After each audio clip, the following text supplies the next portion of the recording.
isarag xiisale daawadayaal ku soo dhawaada Gaylan Media waxaan idin soo gudbinaynaa waraysi iyo xog waran xasaasiya oo xog badan xambaarsan oo aanu la yeelanayno shakhsi caadkeed in lala kulmo sanado iyo maalmo ka hor xog waraysigan xasaasiga waxaan ku gorfayn doonaa malafyo waaweyn oo xog badan ay dadka Soomaaliyeed ka hayn balse dhacdooyin dhacay oo ay yihiin kuwa taagan ilaa maantadan la joogo waxaana la jooga oo martino ah Fahad Yaasiin soo dhawo waa dhawahay waana ku faraxsanahay inaan maanta la joogo dadka Soomaaliyeed siyaabo kala duwan marka looga hadlayo waa kuma Fahad Yaasiin hadda meel aan ka bilaabo ma aqaan waa horta waa kan kula jooga haddii laga wado yani taariikhda iyo backgroundka magacaaga waa Fahad maxaa ku raaca aniga waxaa la yiraahdaa Fahad Yaasiin Xaaji Taahir waxaan ku koray qoys diineed inta aanan ka gudbin Fahad Yaasiin dhawaan waxaa la shaaciyay Fahad Axmed Daahir iyo Fahad Yaasiin ma farqiga u dhaxeeya waa maxay labada magacba waa jiraan Fahad Yaasiin uu jira Fahad Axmed Daahir uu jira marka documentigu waa sida Fahad Axmed Daahir igu qoran laakiin qoys ahaan Fahad Yaasiin baa la yaqaanaa magaca Fahad iyo Yaasiin waa isku hal qof waa magacyo israaca waay oo la wada yaqaan oo hal qof oo Fahad la yiraahdo Yaasiin la yiraahdo ma Soomaalidu dhammaan taqaana magac qoysna waa leeyihiin magac documentiga ugu qoran waa leeyihiin laba magac la tahay magac saddexaad inuu jiro dhici kartaa markaan yar Cabdiraxmaan baa la dhihi jiray koritaan ahaan waxaan haynaa inaad ku barbaartay gobolka Gedo halkaasna aad ku hana qaaday dulmar kooban ku sabay koritaankaaga aniga marka koowaad waxaan dhashay 7-meeyadii bartankeeda ama aakhirkeeda u dhow waxaan ku koray qoys diineed waxaan ahay hooyo koris ayada ay barbaarisay ayada ay korisay wayna nooshahay ilaahay cimrigeeda iyo caafimaadka uu hawsiyeeda iyo labadaba yani waxaad ku kortay agoon kuma korin laakiin waxaan ku koray hooyadayba ay korisay marka way jiraan ilmo hooyo korisay iyo ilmo aabba koriyay aabahay uu noolaa caafimaad qabay laakiin duruufo jiray dartood markaasuun hooyo koris baana sidii aan Soomaalidu baa taqaanaa in badan oo kamid ah hooyo korisay noloshayda intii aan guuleystay intii aan wax qabtay intii aan wax bartay intii aan noolaa ilaahay ka soo koob qofka aan uga hayo abaalka tarbiyada iyo talada iyo ducada waa hooyaday yaraanteedii baan quraanka bartay waxaan u maleynayaa anoo 10 sano ka yar inaan quraanka xifdiyay markii aan ahaa 13 jir Soomaalidu waxay taqaanaa wax la yiraahdo kabiir baan dugsi quraan ka noqday kabiirnimadaas waxay keentay inaan markii dambe u gudbo inaan macallin quraan noqdo intii aan 15 jirayna macallin dugsi quraan baan noqday cimrigayga ugu yaraan 9 sano 12 sano ku dhow waxaan ku mashquulsanaa oo ka shaqeeyay macallin dugsi quraan oo aan dad waaweyn quraan baray dadka hore waxaa la dhihi jiray dugsi hebel buu kiciye laakiin marka baadiyaha la joogo magaalada marka la joogo dad ba quraan la baraa waa loo dhameeyaa dana kuwa kale la baraa yani Fahad waa macallin dugsi quraan waa soo maray nolosha igu bilowgeedii waxaan ka bilaabay dugsi quraan inaan macallin ka noqdo waxaan aaminsanahay in noloshaydu inay guuleysato ay laba shay asaas u tahay waalidkay oo hooyaday kow ka tahay iyo noloshaydu inay quraan ka soo bilaabatay 9 sano ku dhawaad oo cimrigayga marna isku jir waxaan ahaa imaam masaajid oo salaada si joogsan salaad tujinay taraawiixdana tujinay sidoo kalena macallin dugsi quraan ah dugsigaas iyo masaajidkaas xagee ku yaala meel kala duwan ku yaalay Kenya ku yaalay Soomaaliya ku yaalay xataa markaan jaamacadda dhiganay jaamacadda waxaan ka ahaa macallin quraan waa maasan tahay da'daada koraynimo intii aad ku jirtay waxaad u safartay Yaman ma jirtaa Yaman waan ku soo waday waa markii dambe oo aan waxbarashada qaybteedii jaamacadda aaday jaamacad leeyahay jaamacad Iimaan ardayda ugu horeysay oo sanadkii labaad markii jaamacadda la aasaasay dhigatay baan ku jiray jaamacadda muddadeedu waa dheeraa ma aanan awoodin inaan dhameysto sanado maxduud ah aan dhigtay oo taas igu kaliftay markii inaan mar dambe waxaad baratay markaa waxaan bartay maado isku dhex jirta waxa la yiraahdo culum insaaniya marka maadooyin shariicada islaamka ah iyo maadooyin taariikhda psychology-ga cilmiga bulshada juqraafiga isku dhex jira waa kulli mana aadan dhameysan insaaniya ma aanan dhameysanin qayb kamid ah aan dhigtay laakiin jaamacad kale mar dambe ka dhamaystay kasokow in waxbarashadaadu ay qoys diimeed ka soo jeedo oo sida dadka Soomaalida in badan oo kamid ah ay ogtahay ama siyaabo kala duwan loo wariyo haddana aad sheegtay in qoys diimeed ka soo jeedo Yaman maxaa kale ka soo qaadatay oo dhaafsiisan waxbarashadaas jaamacadda xerow baan ka noqday waxyaabo diinta kutubada qaar waa culumaan ka akhristay waxaan xaadiray muxaadarooyin culimo waaweyn oo adduunyada kamid ah sida Sheekh Muqbil Haadi Alwaadici Sheekh Maxamed Xasan Daddo oo hadda caalim weyn oo Mauritania sharaf weyn ay ahayd culimadaas waaweyn inaan arkay ayagoo muxaadareynaya waxaad ahayd xerow salafiya oo culimadii kala duwanaa ee Yemen joogay ee fikirka salafiga islaamiga aaminsanaa ka soo tacadufay fikirka salafiga oo ku koray aniga waxa xataa aan doortay ma aha markaan aqliyeystay hooyaday way xijaabneed Fahad waa wariye inta aanan dhowr su'aalood oo kale aan u gudbin Fahad ma leeyahay xirfad kale wariyanimo xirfadeeda kale waa macallin quraan wariyanimo iyo macallin quraan xirfad kale ma jirto xirfadda saddexaad waa siyaasad hayaanka wariyanimada isaga goorma soo bilowday waxaan ku galay waxaan la yiraahdo afka carabiga lagu dhaho hiwaaya dookh inaan jeceshahay 1996 95 aakhirkiisii baan bilaabay artikalo qoraalo yaryar inaan qoro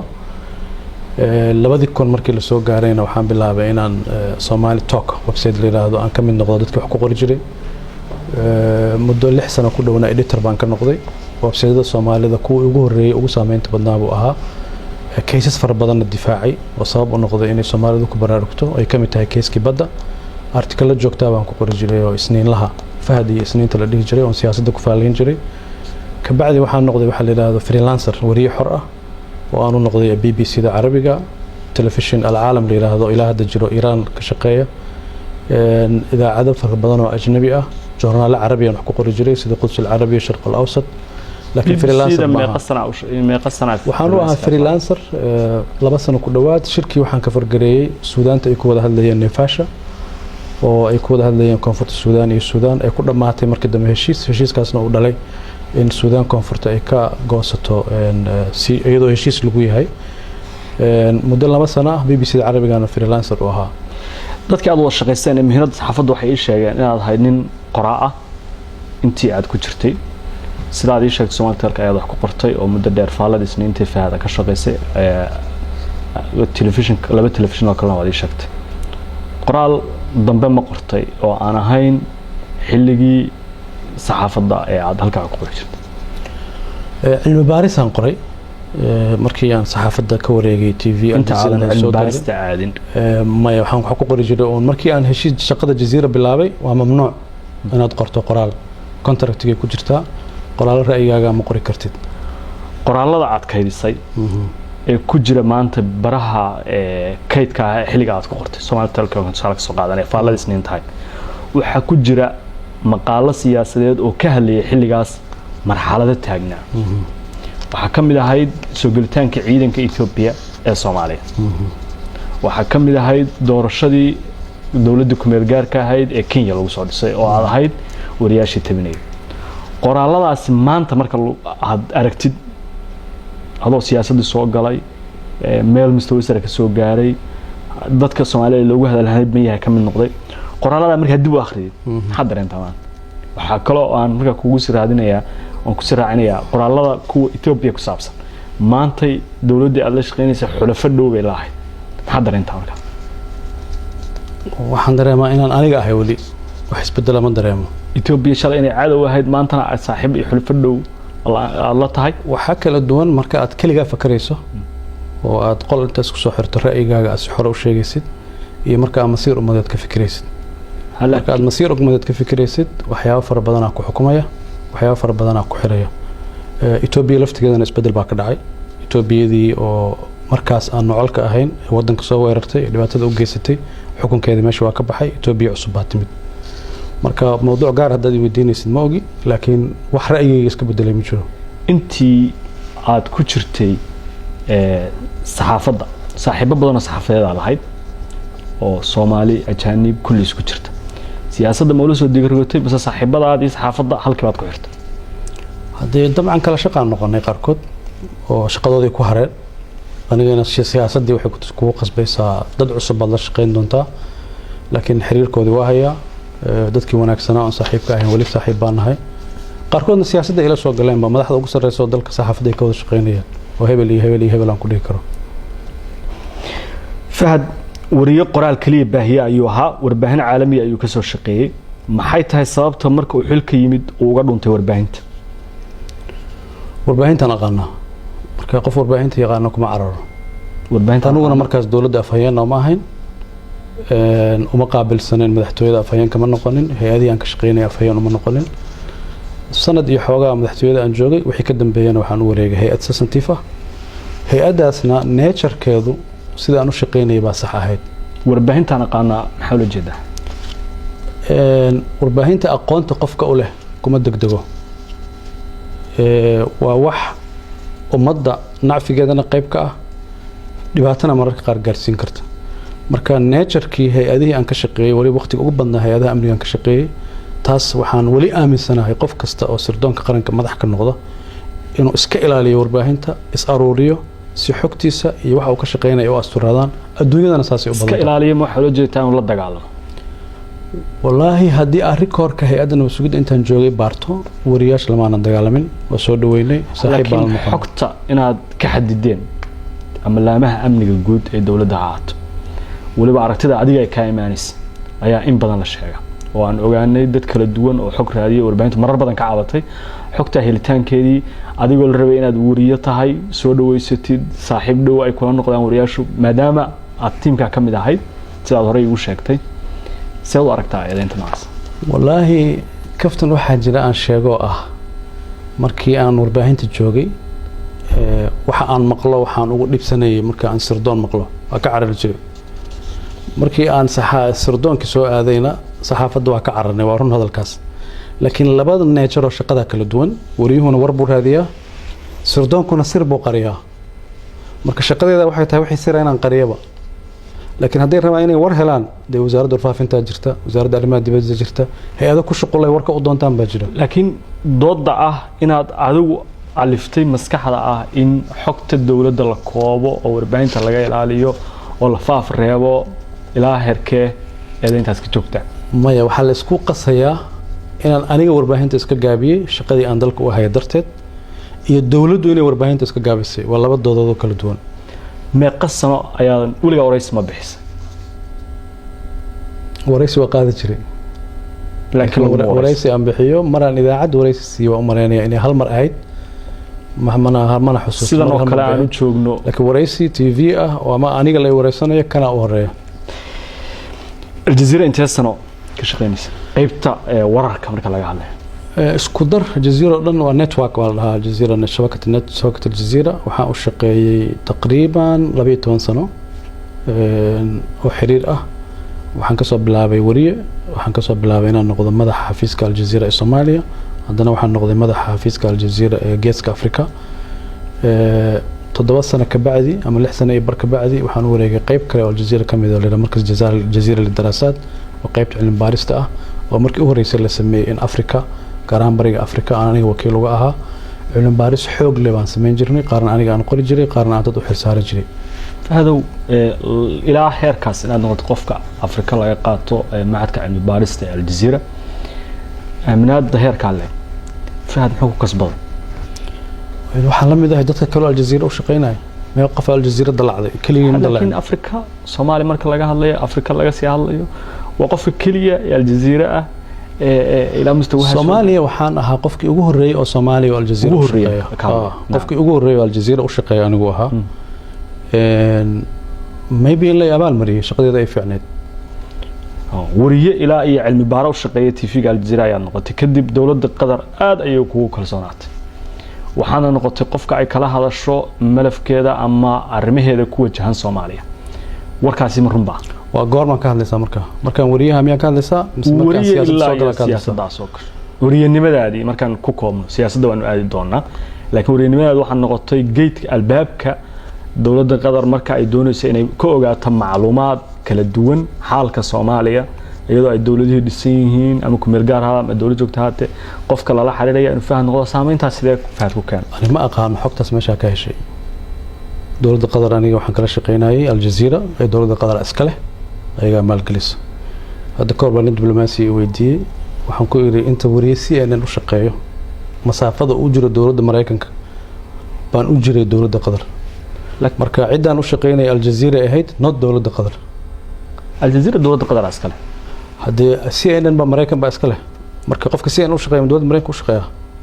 waxaan ma jiro xiriir fahad iyo dawladda qatar intii wariyaha ahaa ka dhaxeeyay oo ay u soo martay arrimaha Soomaaliya iyadoo aan dawladii Soomaaliya soo marin isaga soo wakiil hal qof oo mas'uul ah dawladda qatar ka tirsan ilaa dawladda Soomaaliyeed aan mas'uul ka noqday lama kulmin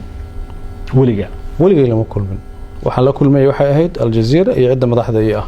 xuduud kale oo ma gudbeenin waxaan u maleynay ayaga laftigoodana wariye oo ma baahnaynba way haysteen mechanism kale wax ku raadsadaan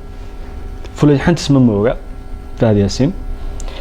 yaraantaadii ma ka mid noqotay dadkii ku tababartay macskaraadka iyo xeriyihii military ee kooxaha islaamiyiinta Soomaaliya lahaayeen tababar nooca ah military ma kooda ma weliga ma galin macskar xerowga marka ahayd xilliyadii 90aadkii oo Soomaaliya saxawaadku aad u soo kobceen ay doonayeen xukunka Soomaaliya in loo bedelo islaami inaad ka mid noqotay ma jirto qaybta aad weydiinayso waa mucaskar iyo tababar weliga ka mid noqon xera military ma galin xera tababarna ma galin weligeena ka dagaal ma galin markii wariyaha aad noqotay ama qoraal ha ahaato ama muuqaal ha ahaato ama imaadaba xilligii muqaawamada aad baa u firfircoonay dhiig badan baa u haysay dagaalkii socday ee Itoobiya looga soo horjeeday maxay ahayd waxa goonida xiriirka kugu riixay shaqada wariye aan ahayn qadiyad ahaan baan u rumaysnaa ciidanka Itoobiya dalka Soomaaliya yimid inay ka baxaan sida darteed xamaasad dadka ka badan baan u hayay marka wariynimadeyda waxa shaqadeeda kamid ah inaan dalkayga ku difaaco marka xilligaas dalka xaqiiqada sheego markaas laakiin dalkaaga difaacis waxaad aaminsanay inaad tahay xordir dalkiisa lamid ah sida ninka dagaalamay xoog dirir oo qori qaadanaya ma ahayn laakiin wariynimadeyda waxaan ugu adeegayay ummadda Soomaaliyeed ciidanka ajnabiga ee u yimid inay ka baxaan waana u taagnaa wayna dhamaatay markii aad wariyaha noqotay xiriirka kooxaha islaamiyiinta aad la siyaaratay ilaa heerkee gaaray hada su'aasha sida u dhigaysa ma aqaano wariye waa inuu xiriir la yeeshaa cid kastoo niyo samayso si gaara kooxaha islaamiyiinta ee Soomaaliya islafiga ee dagaalamay ee aaminsanaa ma inta aniga wariyaha salafiyadu awood military ma lahayn marka aan wariyaha noqdo caalamiga noqday oo wariyaha aljazeera aan gaaray salafiyadu awood ma lahayn hada maxkamadaha u jeedo ma ogi xilligii ay Soomaaliya al-Ittixaad al-Islaami ka hirgashay ee ay xoog lahayd ee ay gada meel kamid ah maamulisay ee ay qow iyo boosax saldhig military ku lahayd ma ka mid noqotay al-Ittixaad al-Islaami su'aasha xoogaa sida u dhigaysa khalad yar baa ku jira xilligii ay isfaafinayeen ka mid noqotay oo mucaskaraadkaasi waxaas ma gashay mise Ittixaad ma ka mid noqotay laba su'aalood bay kala tahay marka taa ay weydiinayso Ittixaad ma ka mid su'aasha hore mucaskaraadka waad ka soo gudubnay waxaan ku weydiiyay ma ka mid noqotay al-Ittixaad al-Islaami al-Ittixaad al-Islaami waxa ka guda weyn salafi horta manhajka salafiga ah waan ku barbaaray waan ku koray tarbiyadeedii qayb kamid ah waaye kutubadii horeysay oo akhristay ayagay ahaayeen waana hadaaya ku yiri markaan aqliyeystay hooyada iyadoo xijaaban baan aqliyeystay marka ururka al-Ittixaad al-Islaami wuxuu kamid ahaa ururadii ugu waaweynaa dalka jiray jiilkii dhalinyarada ahaa markaas soo kacday badankoodu waxay ku biireen ururada islaamiga ah ama xarb ay u noqdeen aniga waxaan kamid ahaa dhalinyaradii ku qanacday manhajka salafiga ah ku qanacday ururka al-Ittixaad al-Islaami xubin ka noqday darajooyin sarsare waliba ka gaaray وانا كفانا الى حقيقات درجان marka laga hadlayo al-Ittixaad al-Islaami nidaamkooda sidoo u dhisan yahay waa very complicated hadda ma ka gaaro inaan sharxo laakiin waxaan gaaray inaan noqdo waxa la yiraahdo ra'iis iqliim gobol inaan madax ka noqdo gobolkee ah gobolka madax ka noqdo ma raba hadda inaan sheego al-Ittixaad al-Islaami way burbureen hubkana way dhigeen waxayna noqdeen urur silmi ah oo si siyaasadda iyo iqtisaad dhaqaalaha iyo waxbarashada siyaabo kala duwan maamula waxyaabaha ugu weyn maamulana dhaqaalaha ayaa kamida siyaasadana saameyn ku leeyahay ma jirtaa marka kadib al-Ittixaad al-Islaami ka wareegan magaca al-Ictisaam bigtaag wasuna ay aadeen ka mid noqotay xarakadan dambe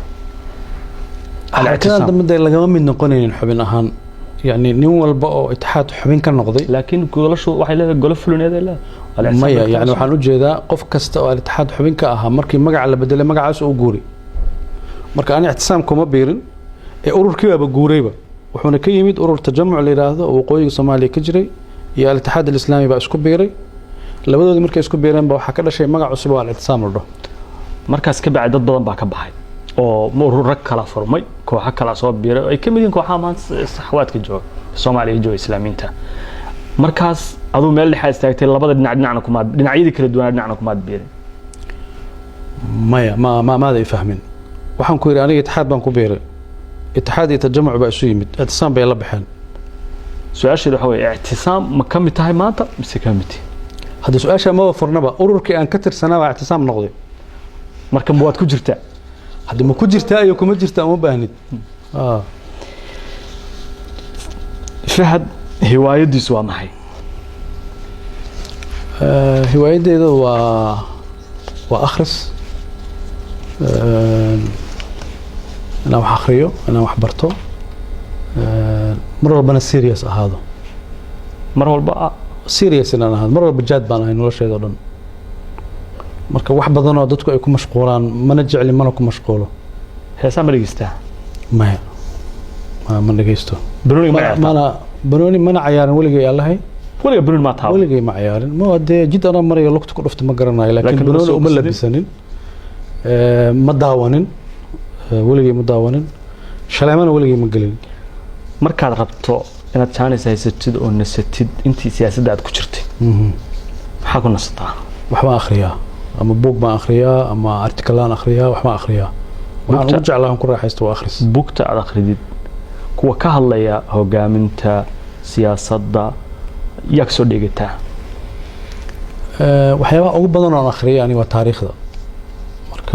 ولبا تاريخ الإسلام كانوا وجعلها سيرة النبي عليه الصلاة والسلام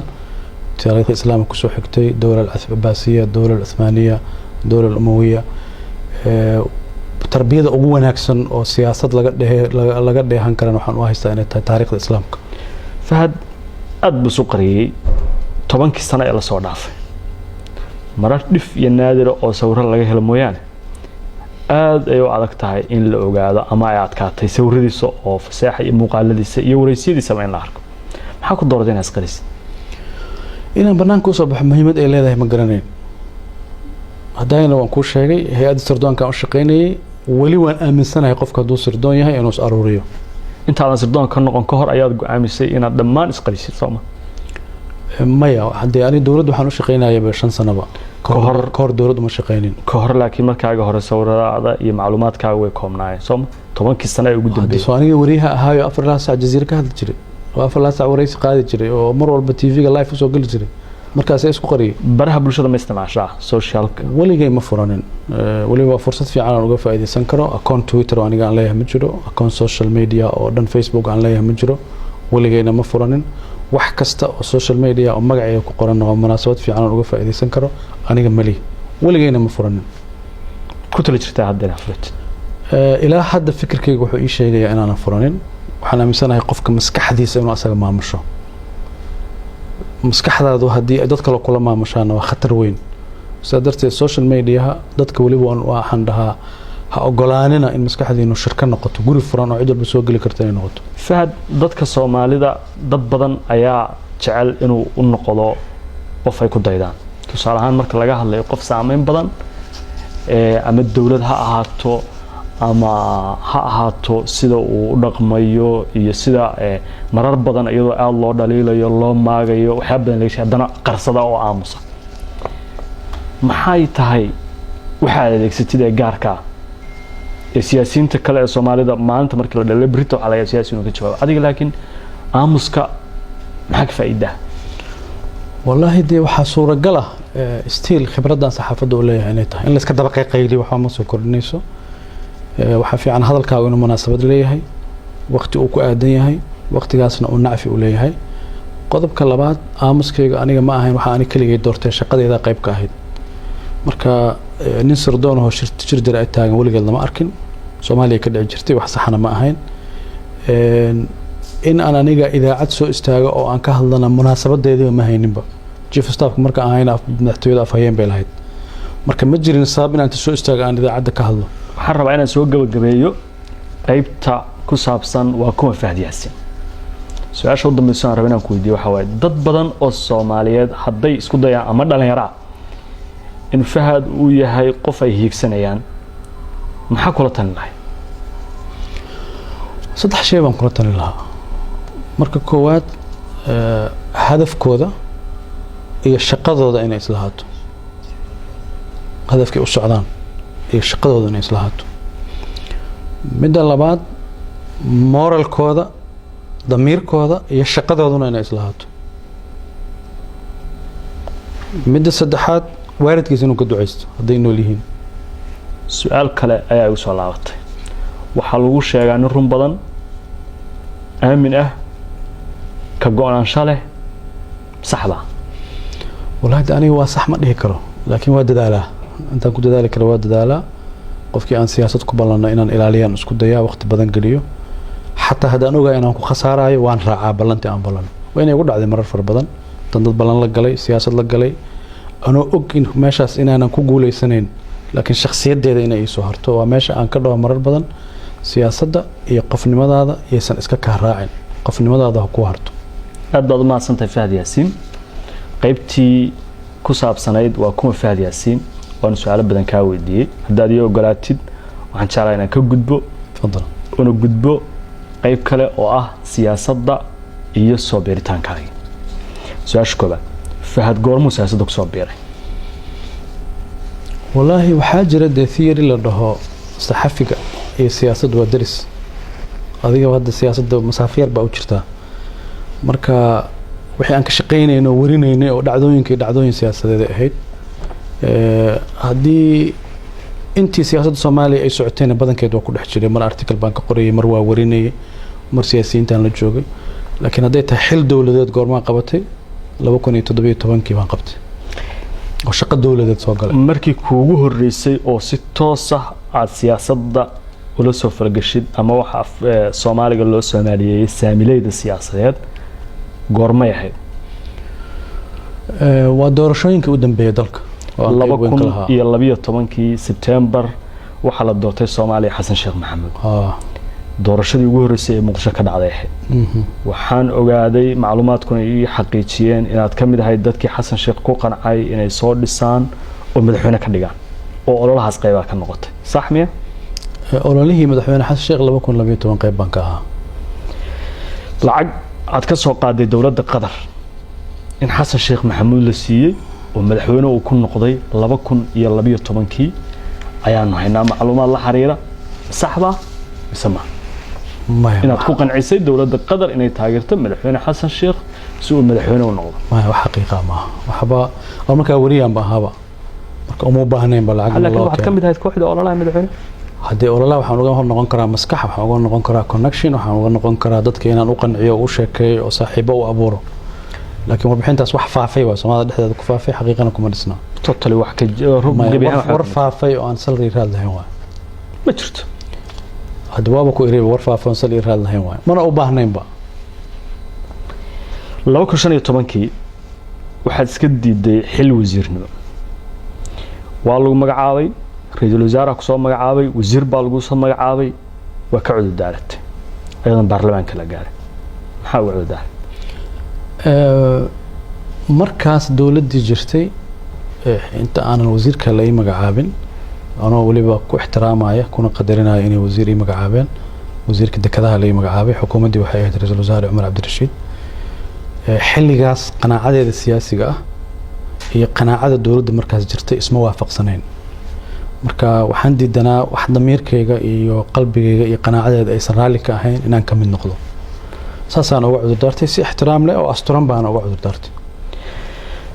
imaanshihii madaxweyne Xasan Sheekh ee 2012 waxa la bilowday kelmad la yiraahdo mulkiilaha dawladda dad badan waxay qabaan inaad ka mid ahayd mulkiilayaashii dawladdaas dadkii wax ka dhistay waliba kuwii foolaadka ahaa sidaan hore kuugu sheegayna dawlado kale cilaaqaadkood ama malafkooda hayay waliba xilligaas masuuliyadaadu ay dawladdaas qadar dhankeeda ka timid iyo saameynteeda taas ma sax baa mise waa qalad والله ده أنا واحد كم ده دنياردي الصوماليات مدحونا حسن الشيخ لبا كون لبيو طبعا قرب استاجي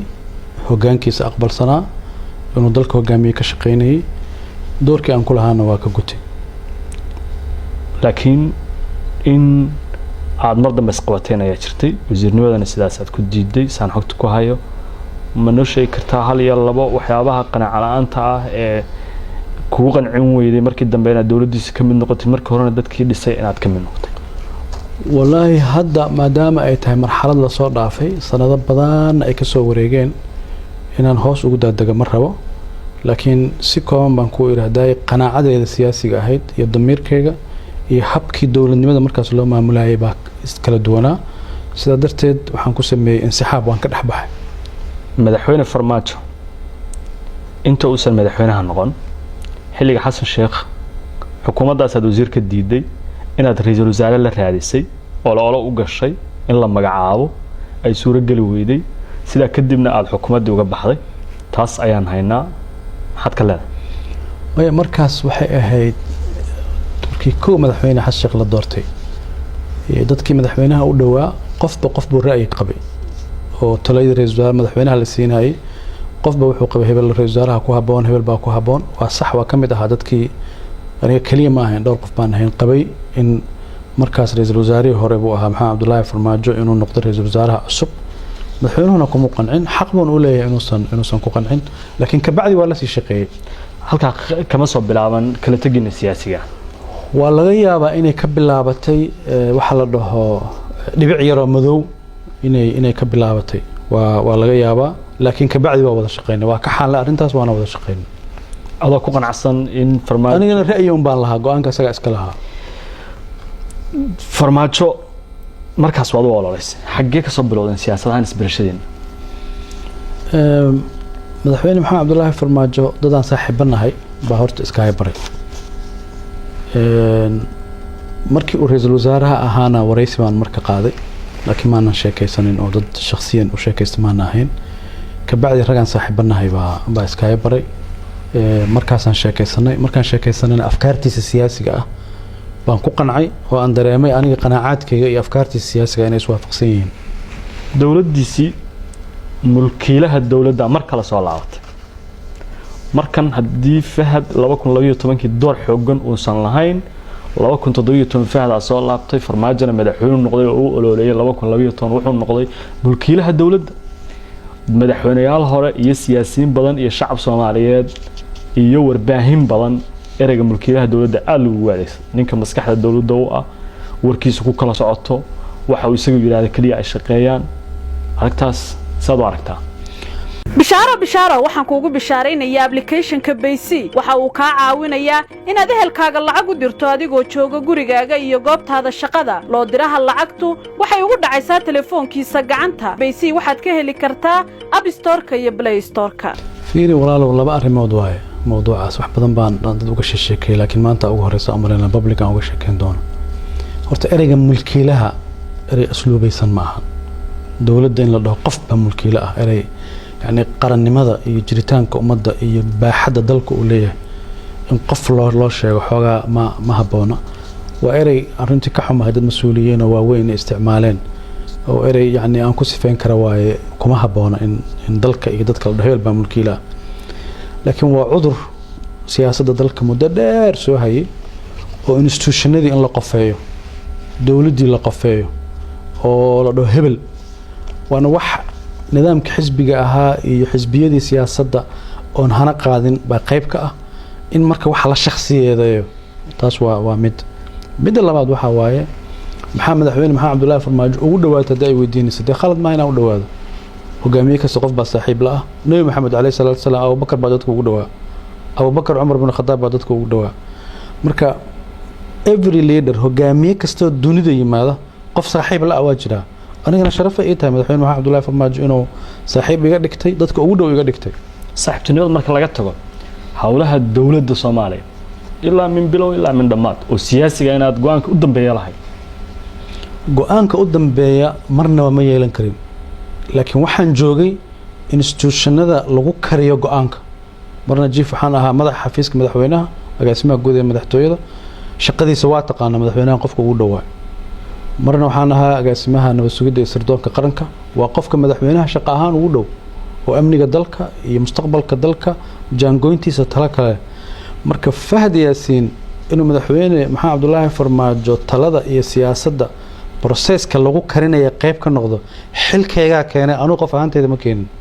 mulkiila ma ahayn dawladii madaxweyne maxamed cabdullaahi farmaajo shaqaalan u ahaa dawladda aniga waana uga mahadcelinaa madaxweyne maxamed cabdullaahi farmaajo inuu siiyay laba fursadood oo wadanka ugu shaqeeyo laakiin awood badan leh haddii awoodda meesha ka raadinaysa ma aqaan ama dadku ka raadinaya waxaan ku iri madaxweynuhu marka uu go'aan gaarayo institutionna dhariyaa lagu soo kariyaa go'aanka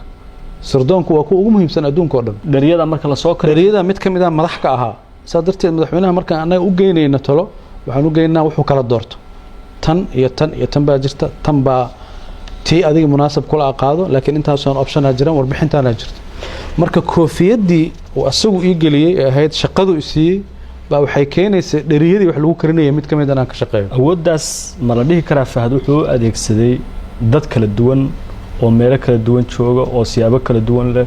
oo qaarkood ay dhibsadeen go'aamadii uu karinayay ee noqdeen ama uu soo jeediyay kuwa la qaatay oo dad Soomaaliyeed dib ay kala kulmeen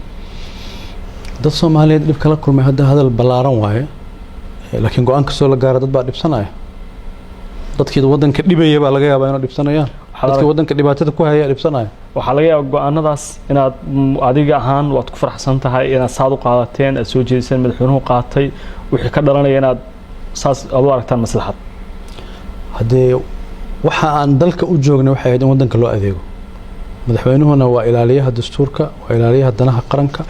cid kasta oo ku kaalmeynaysana waa inuu kaalmaysto oo institutionadii dawladda ah ee adii kala duwanaayo dawladda mudan aad baan kaaga mahadcelinaya waraysigaaga iyo waqtiga aad na siisay waxaan jeclaan inaan ku weydiiyo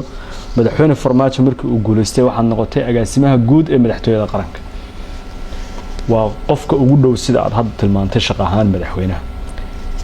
horay waxaad u diiday wasiir xukuumadeed oo xasaanad leh oo baarlamaan ansixiyo oo shaqo qabta wasiir iyo agaasimo guudna way kala sareeyaan nidaamka dawliga marka laga hadlayo tii hore waxaad ii sheegtay inaad ka cudurdaaratay darajo ahaan waxaa sareysay wasiirka agaasimaha hoose maxaa ku kala dooratay waan ku sheegay waxaan ku iri qanaacadeeda siyaasiga ah iyo afkaartii madaxweyne maxamed cabdullaahi farmaajo iswaafaqay markay iswaafaqeen marka wadanka inaan u shaqeeyana aan go'aansaday shaqadii uu ii dirsadaan qabanayaa shaqadaasuna iga dirsaday agaasimaha guud ee madaxtooyada aan u noqdo ana ku qanacday waraal iyo nus baan ku ahaa waana ku faraxsanaa madaxweynahana waan uga mahadceliyaa mar walba waxaan rabaa inaan u gudbo intii xukunka aad joogteen nabad iyo nolol Fahadna uu ahaa agaasimaha guud ee madaxtooyada ama taliyaha hay'adda nabad sugidda iyo sirdoonka qaranka ama agaasima ku-xigeenka hay'adda saddex dawlad goboleed ayaa madaxdooda isbedel siyaasadeed ku yimid doorashooyin ka dhaceen madaxweynayaal la doortay madaxweynayaashaas waxaa la aaminsan yahay adiga Fahada ee maanta aan soo fadhino inaad lahayd door xoogan oo ku aadan sida xukunka ay ku yimaadeen masax baa arintaas qayb baan ka ahaa dawladda Soomaaliyeed oo markaas jirtay oo madaxweyne maxamed cabdullaahi farmaajo hogaaminayay aniguna aan mas'uuliyiinteedii ka mid ahaa doorashooyinka dalka ka dhacay ra'yi bay ku lahaayeen qof baa la fiicnaanayay qofkaasay taageerayeen qofkaas inuu guuleysto ka shaqeynayeen marka maamulkii markaa jiray shaqadii aan hayay qayb ka mid ah waa صح inaad dowladgoboleed farageliseen madaxweynayaal soo doorteen dawladdu aragti ka yeelatay horta faragelin ereyga la dhaho sax ma ahan anoo ajnabi ma nihin madaxda dalka aan ahayn laakiin qof madaxa lama dhaho waxba farageliyay waxaan u gudbayaa malafka shaqadaadii amniga ee NISA haddii aad ogolaato oo ay ka buuxaan dhacdooyin waaweyn oo dadka Soomaaliyeed ay siyaabo kala duwan aragtiyo uga haystaan hay'ad xogteedu kooban tahay macluumaadkeedu aad iyo aad dadka Soomaaliyeed xog badan uga hayn haddaad ogolaatid oo aad diyaar u tahay inaad si gabasho aan lahayn aad uga jawaabaysid su'aalaha aan ku weydiin doono waxaan diyaar u nahay malafka inaan furno soo dhow ogosha soo dhow mar haddaan waraysi ka ogolaado waa inaan ogolaado su'aalaha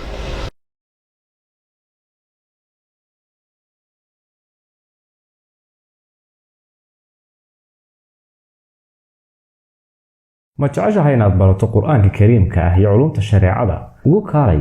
markaska nuureyn online oo baro adigoo gurigaaga jooga qur-aanka higaada iyo culumta kale islaamka wixii faahfaahin kala xiriir nambarada shaashada kaaga muuqda